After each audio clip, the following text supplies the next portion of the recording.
सदगुरु कबीर बीजक बसंत 12।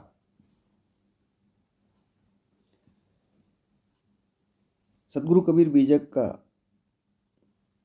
बसंत 5वां प्रकरण है और इसमें 12 बसंत हैं। आज ये 12वां बसंत पूरा होने के साथ साथ ही बसंत प्रकरण पूरा हो रहा है। इस बसंत में सदगुरु कबीर ने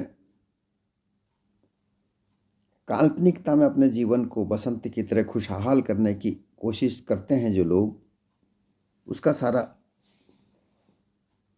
कारण विवरण ये बताया है कि कैसे अपने आप को प्रसन्न करने के लिए, अपने आप को समृद्ध बनाने के लिए, अपने आप को सुंदर बनाने के लिए कैसे कैसे दिखावा करके और खुशियां, दिखावा की खुशियां, उत्सव मनाते हैं। और इन उत्सवों में मनाने के लिए कुछ तो उत्सव मनाने को प्रेरित करते हैं जिनसे उनका फायदा होता है, उनका स्वार्थ पूरा होता है। कुछ उत्सव इसलिए मनाते हैं कि उनका स्वार्थ पूरा होने वाला है। इन दोनों की भूल में दोनों ही भूले हुए हैं और ये दोनों की भूल में ही ये प्रकरण के लिए जो साहिब ने, सतगुरु कबीर ने जो कहा, काल्पनिकता को निकालने के लिए कहा और वास्तविकता जो यथार्थता है उसको समझने के लिए कहा है। आखिरी में इस बसंत के द्वारा वो कहते हैं कि हमरे कहलक नहीं पतियार, आप बूढ़े नर सलील धार। सतगुरु कहते हैं कि हे मानव, मैं तुमसे जो सत्य यथार्थ कह रहा हूं, अगर तुम मेरी बात का पतियारा नहीं करोगे, अर्थात पतियार अर्थात मेरी बात को विश्वास नहीं करोगे, मानोगे नहीं, तो तुम सब सलील, ये भवधार, भवसागर की धार में बहोगे। मैं यथार्थ निर्णय का सार शब्द तुम्हें बताता हूं, बीजक का उपदेश में देता हूं। बीजक कहते हैं जो कुछ लिखा हुआ होता है, गूढ़ रहस्य को देने वाला, प्रमाणिक बात को जो प्रमाणिक माना जाए। आजकल तो बिल कहते हैं कि कोई सामान हम लेते हैं, कोई भी वस्तु खरीदते हैं दुकानदार से, तो वो बिल देता है, वो बिल ही बीजक कहलाता है। उसी से निर्णय किया जाता है कि वस्तु कितने की है, उस पर वस्तु की कीमत लिखी होती है। जितने में वस्तु बाजार से ली होती है उस बीजक में, उस बिल में, अर्थात सत्य यथार्थ का ज्ञान देने वाला बीजक। सदगुरु कहते हैं कि मैं उस सत्य यथार्थ ज्ञान को मैं तुम्हें देता हूं, परंतु तुम उसमें मानते नहीं हो। निर्णय का सार जो मैं कहता हूं उसे तुम मानते नहीं हो। मेरे पास जो भी आते हैं मैं तो उन्हें सत्य यथार्थ ज्ञान देता हूं। अपनी अपनी मानिंदियों में लोग बंधे पड़े हैं, मैं उस मानिंदियों में से निकालने का प्रयास करता हूं, उनसे निकालने की बात करता हूं। जैसे कि शिव, ब्रह्मा, विष्णु, महेश ये अपने अपने समय के महापुरुष थे, आज नहीं हैं। उनके बताए हुए मार्ग, उनके बताए हुए उपदेश को लोग, पता नहीं उन्होंने कहा या नहीं कहा, लेकिन उनके नाम से जो ग्रंथ आज पड़े हैं बाजार में, वेद, पुराण, इतिहास, जो भी भागवत गीता, महाभारत, रामायण, इनमें जो भी कथाएं लिखी हैं वो पता नहीं उन महापुरुषों ने कही या नहीं कही, लेकिन जो भी हमारे पास हैं उनमें से सार को निकालो। वे महापुरुष तो आज धरती पर नहीं है, क्योंकि जो भी आया वो गया, इस धरती पर कोई रहा नहीं, परंतु लोग भूल करके उनको आज भी जिंदा मानते हैं। ये सबसे बड़ी भूल है। उनके विचारों को मानो। जगह जगह मूर्तियां बना बना कर, पत्थर की मूर्तियां, पीतल की मूर्तियां, सोने चांदी की मूर्तियां, हीरे जवाहरातों की मूर्तियां, मिट्टी की मूर्तियां, ये बना बना कर लोगों को खुद भुलाते हैं, खुद भूलते हैं। केवल अपना धन धान्य ऐश्वर्य प्राप्त करने के लिए दिखावा करते हैं। इसलिए सद्गुरु कहते हैं कि मैं जो तुम्हें सारे यथार्थ बात कहता हूँ उसे मानो। अगर ऐसा नहीं मानोगे तो तुम इसी तरीके से भूल में पड़े रहोगे, क्योंकि ये सब उत्सव मनाने के तौर तरीके हैं। कुछ लोग उकसाते हैं, कुछ लोग ऐश्वर्य प्राप्त करने के लिए करते हैं। इससे यथार्थ किसी का कोई जीवन में कल्याण नहीं है।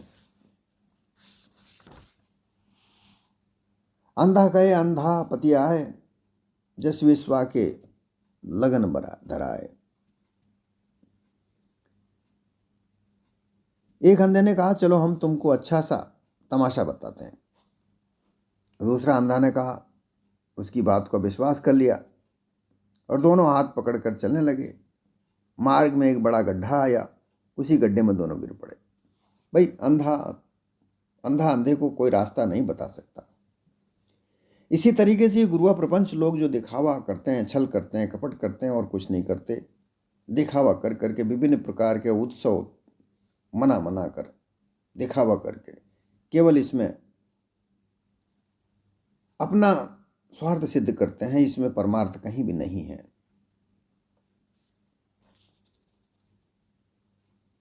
कई कहानियां इसमें अंधे अंधों की हैं।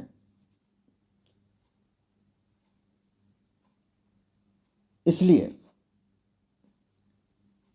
हित समझने के लिए, अपना कल्याण करने के लिए सत्य यथार्थ ज्ञान को प्राप्त करना चाहिए, और बिना इसके सत्य यथार्थ ज्ञान के बिना कुछ कल्याण हो ही नहीं सकता। सद्गुरु कहते हैं कि संसार में गृहस्थी चलाने के लिए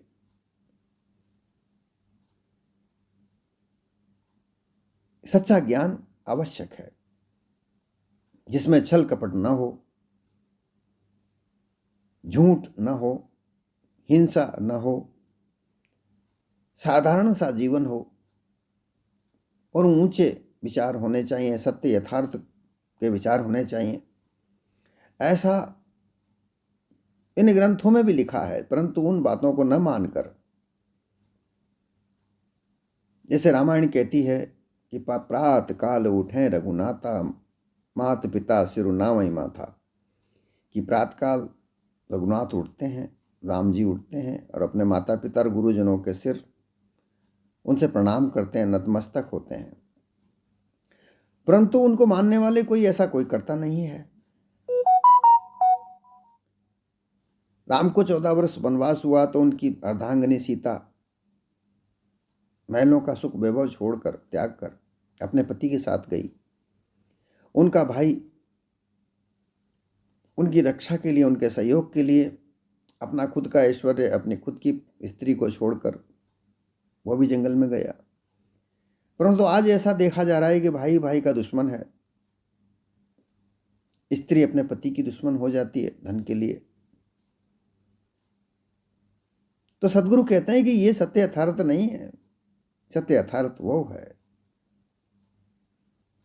जो रामायण में जो लिखा हुआ है, परंतु उसके पाठ करते हैं, 24 घंटा पाठ करते हैं। रामायण टीवी पर दिखाई जाती है, जगह जगह पाठ पूजा होती है, परंतु मानने वाले कितने हैं? एक भी नहीं।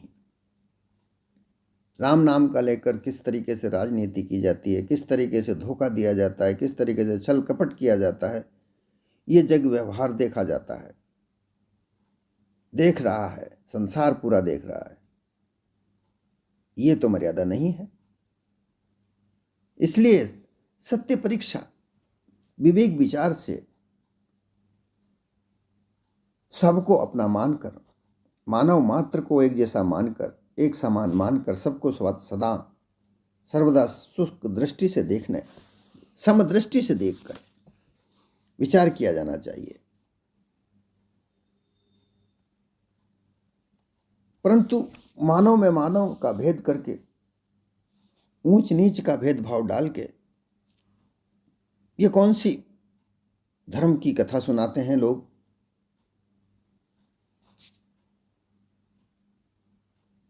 शास्त्रों के अंदर जो बातें हैं उनके ऊपर कोई चलता नहीं और दिखावा छल कपट पूर्ण करके अपना अपना मत सिद्ध करने के लिए, अपना अपना स्वार्थ सिद्ध करने के लिए झगड़े फसाद तक किए जाते हैं।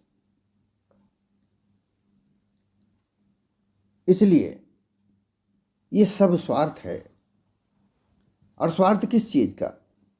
जड़ाध्यास, ये भोग पदार्थों को प्राप्त करने के लिए, धन ऐश्वर्य प्राप्त करने के लिए, जिससे किसी प्रकार का कोई कल्याणकारी कार्य नहीं होता। इसलिए सतगुरु कबीर कहते हैं कि मानवता के अलावा सबसे बड़ा धर्म कोई और है ही नहीं। सो तो कहिए ऐसो अबूझ, खसम ठाड़ ढिग ना ही बूझ। ये जो दिखावा करने वाले लोग हैं, ये कल्पना, अनुमान, भास, अध्यास में उलझे हुए पड़े हैं। ये क्या किसी को सत्य मार्ग में दिखाएंगे? वो तो एक तरह से अज्ञान लोग हैं। जो लोग काल्पनिकता में, अनुमान में, भास, अध्यास के आधार पर लोगों को ले जा रहे हैं, वो अंधे ही हैं। और जो नहीं जानते वो भी अंधे हैं।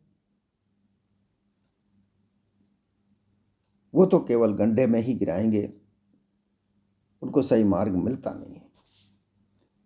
ऐसे अबूझ लोगों के साथ संगत करके खसम ठाड़ ढिग ना ही सूझ। इस परमात्मा, जिस परमेश्वर को, जिस ईश्वर को दूर बताया जाता है, कहते हैं ऊपर 7 स्वर्ग हैं, उन 7 स्वर्गों में मिलेगा, मरने के बाद मिलेगा। बड़ी दूर की बात बोलते हैं, वो ऐसा नहीं मिलता है, वो बहुत दूर है। ऐसा कहने वाले लोग अबूझ हैं, अर्थात अज्ञान है, ना समझ हैं। ऐसे ना समझों को कैसे ज्ञानवान कहा जा सकता है, विद्यावान कहा जा सकता है, विद्वान कहा जा सकता है? ये तो अबूझ लोग हैं, अज्ञानी लोग हैं। जो कर्म कांड है, यहां केवल अपने इष्ट के प्रति समर्पित होकर अपने अपने इष्ट के द्वारा जैसी जैसी वस्तुएं चाहिए वो वस्तुएं लाकर उनकी पूजा पाठ रोज करना अज्ञानता तो है। और फिर उससे रोज मांगना, धन मांगना, सुंदर स्त्री मांगना, पुत्र पौत्र मांगना, ऐश्वर्य मांगना, ऊंचा पद मांगना, मान सम्मान मांगना, यहां कहां ज्ञान है? उपासना, अपने अपने इष्ट मित्र के लिए ध्यान लगाना, विभिन्न प्रकार का अनुष्ठान करना, यहां भी अज्ञान है। योग, कोई परमात्मा को प्राप्त करने के लिए विभिन्न प्रकार की योग क्रियाएं करना, यहां भी अज्ञान है। तो ये अज्ञान लोग, अबूझ लोग जो हैं,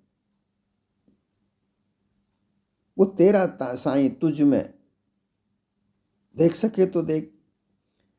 अरे जिसको तुम दूर दूर ढूंढते फिर रहे हो, तीर्थ व्रत में, जंगल वन में, पहाड़ वन में ढूंढते हो, वो तो तुम्हारे पास ही है, वो तुम्हारा निज स्वरूप है। वो ज्ञान के मार्ग पर चलकर विवेक वैराग्य के द्वारा जाना जा सकता है।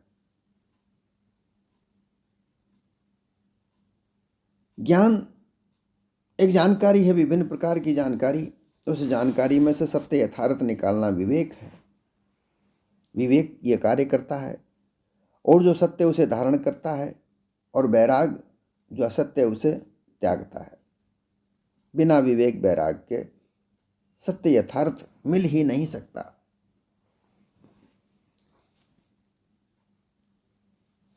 खसम और कोई नहीं, तुम्हारे अलावा कोई दूसरा है ही नहीं।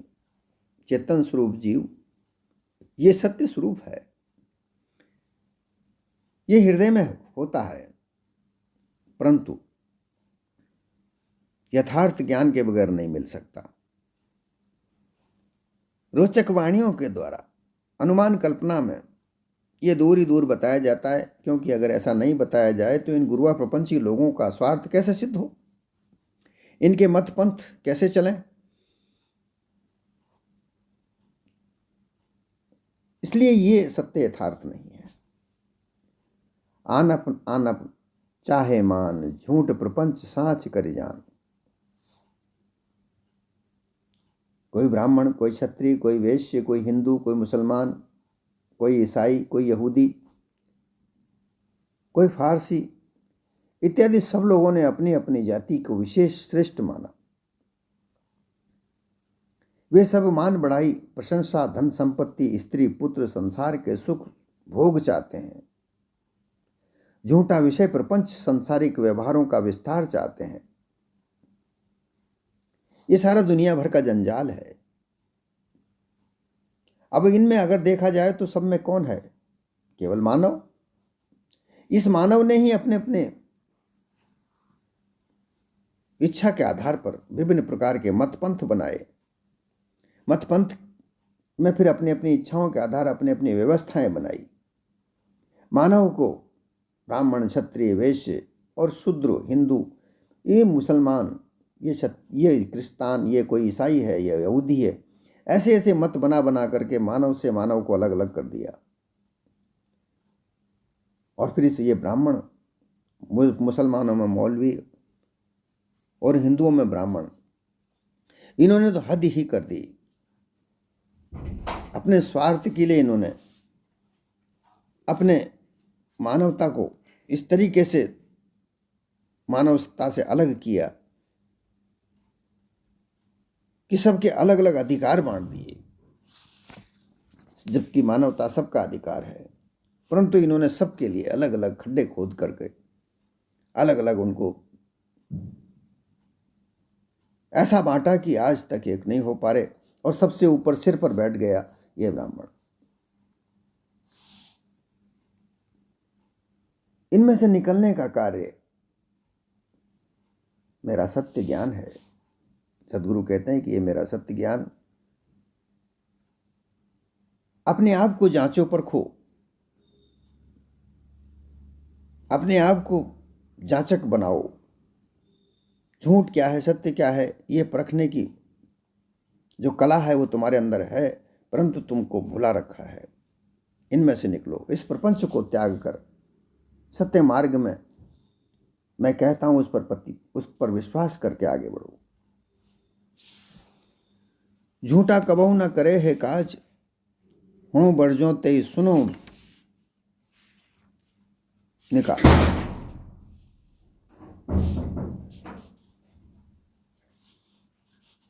ये सब झूठे हैं, इनसे कभी कोई कार्य नहीं सरता। अनुमान कल्पना में डालकर कोई कहता है विष्णु की पूजा करो, तुम्हें मरने के बाद में वैकुंठ मिलेगा। शिव की आराधना करो, तुम्हें मरने के बाद शिवलोक मिलेगा। श्री राम के अनुष्ठान करो, तुम्हें साकेत लोक मिलेगा। कृष्ण की आराधना करो, तुम्हें मरने के बाद गोलोक मिलेगा। आदि भवानी दुर्गा की आराधना करो, ज्योति लोक मिलेगा। ऐसा विश्वास करके जिसका कोई पतियारा नहीं है, किसी जो उसका कोई ये भरोसा पूरा नहीं है कि ऐसा किसी को मिला हो, किसी ने आकर कहीं नहीं कहा। ये लोग कहते हैं कि जन्म मरण भी होता है, पुनर्जन्म, तो किसी ने ऐसा कहा नहीं आकर। बहुत सी झूठी कल्पनाएं भी, कहानियां भी सुनाई जाती हैं, परंतु इनमें कोई सत्य यथार्थ नहीं है। इसलिए झूठों से कोई कारज नहीं सरता।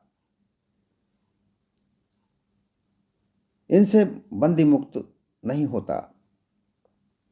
मैं तुमसे कह रहा हूं, मैं तुमको समझाता हूं।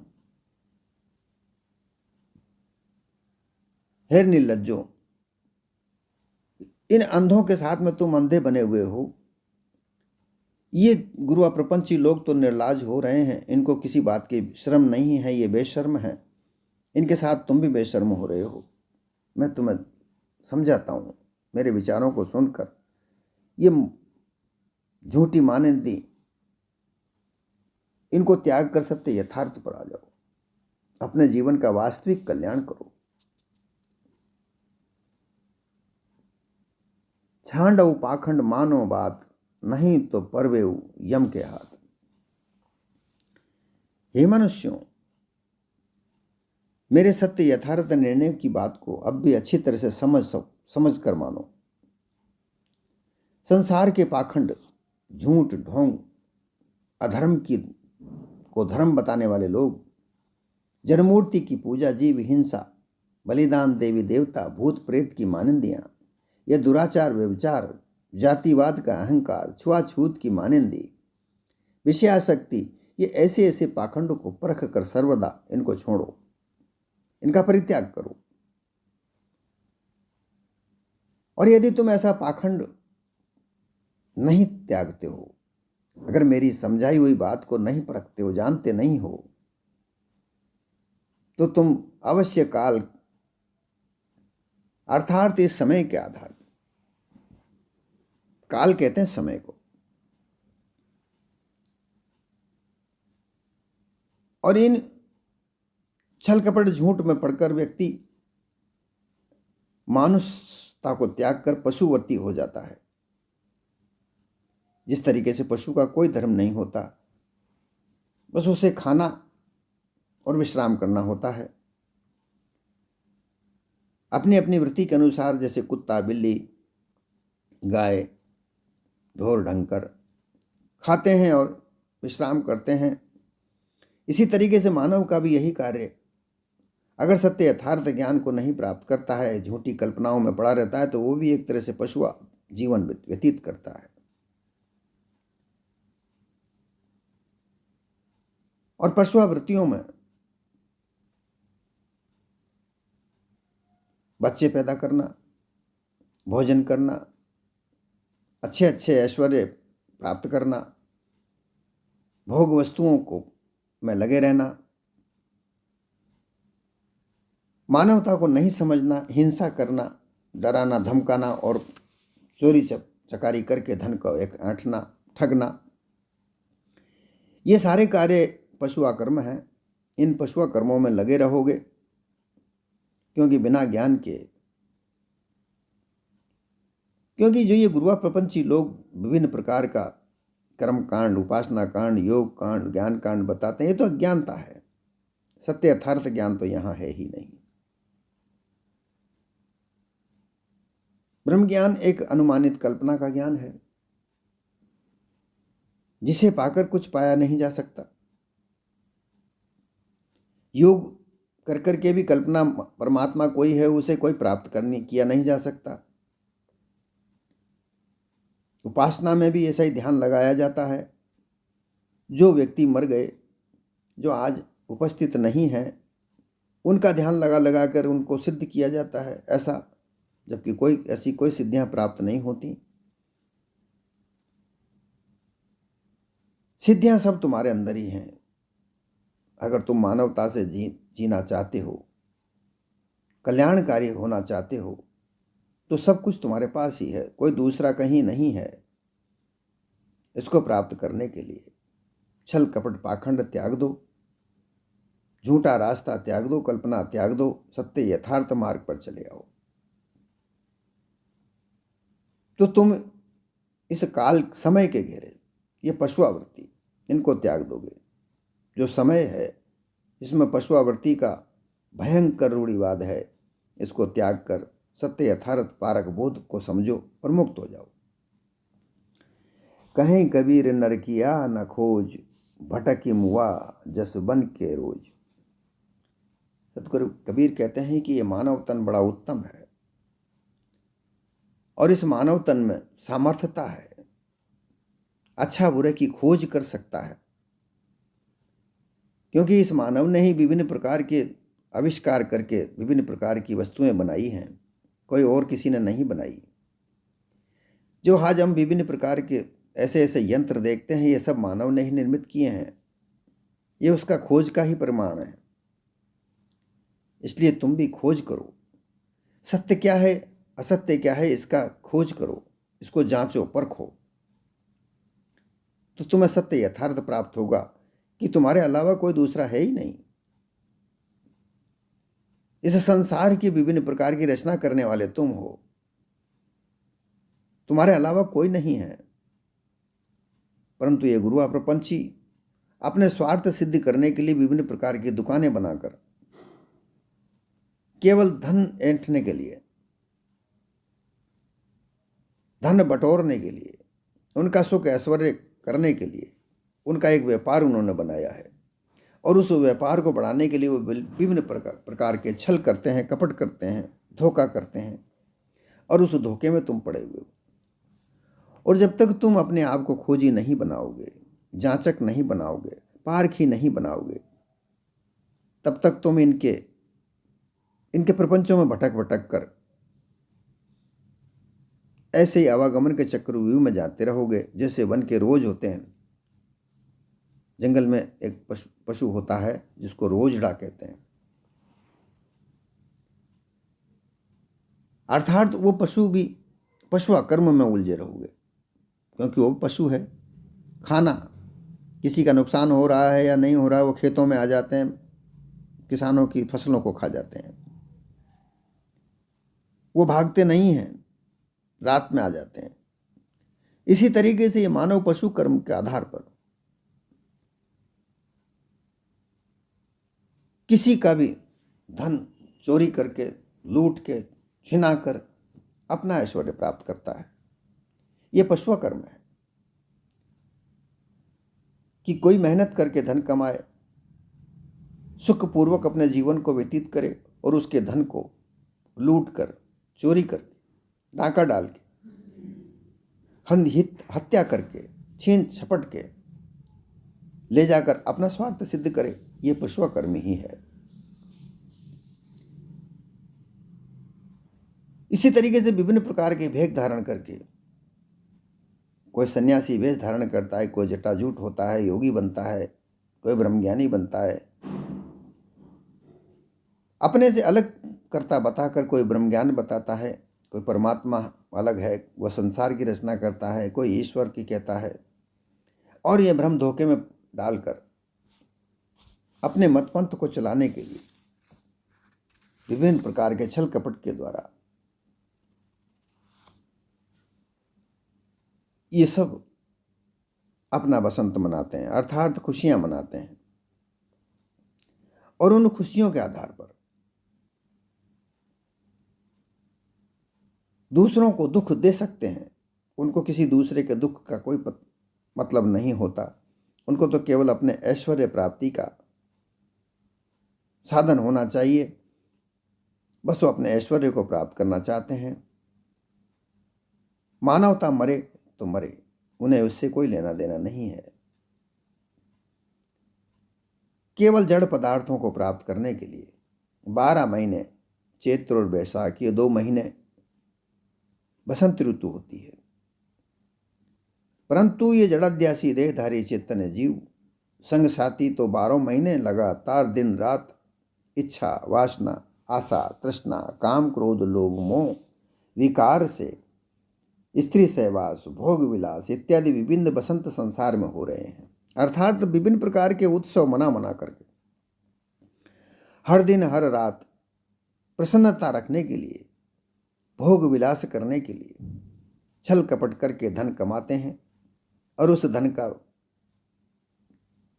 जो उपयोग करते हैं, उपभोग करते हैं, वो अपने आप को झूठा प्रसन्न करने के लिए करते हैं, जो सत्य यथार्थ नहीं है। इसलिए साहिब कहते हैं कि तुम्हें अगर सच्चा सत्य बसंत चाहिए तो जांचक पारखी हो जाओ। ये सब आवागमन का चक्रव्यूह है। इसमें जो धन कमाया वो भी प्रसन्न नहीं है, झूठा प्रसन्नता करते हैं। ऐश्वर्यवान, धनवान, बुद्धिवान, ज्ञानवान, राजा, बड़े बड़े धनवान, ये सब झूठा बसंत मनाते हैं। परंतु अगर उनके जीवन में अगर देखा जाए, जांचा जाए, तो कोई सच्चा जीवन में कोई सुख प्राप्त नहीं है। सब अपने अपने जगह बड़े बड़े दुखी हैं।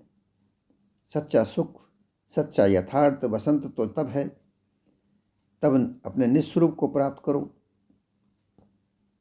नित इच्छा हो जाओ, अर्थात जो है उसी में उपभोग करो, उपयोग करो।